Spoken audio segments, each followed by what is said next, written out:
J'ai indiqué cet après-midi à Monsieur le Premier ministre que s'il jugeait que je me trompais, s'il jugeait que mes convictions étaient contraires aux orientations du gouvernement qu'il dirige, dans ce cas, je croyais nécessaire de reprendre ma liberté, tout comme il accepte de me la rendre.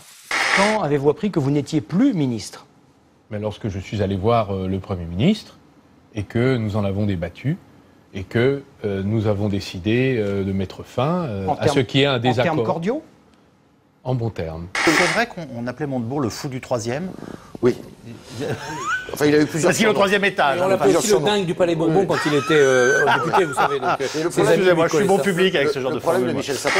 Il est des nôtres, il s'est fait virer comme nous autres.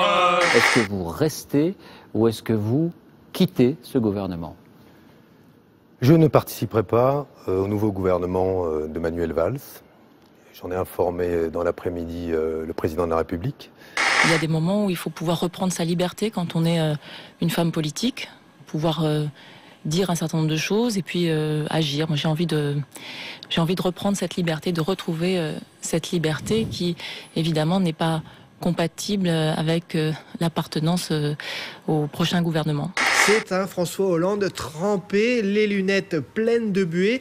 Voilà, il ne voit plus rien, il ne sait plus ce qu'il dit selon beaucoup d'internautes. Ça sent la fin, c'est vraiment sur les réseaux sociaux ce qui ressortait ce midi après cette conférence de presse.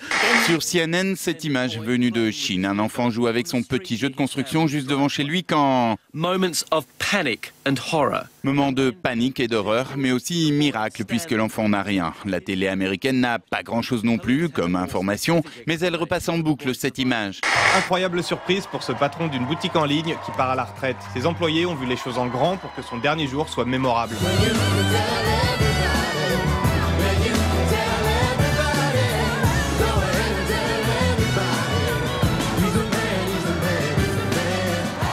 Et sa réaction ne manque pas d'humour. Et si on se remettait au travail?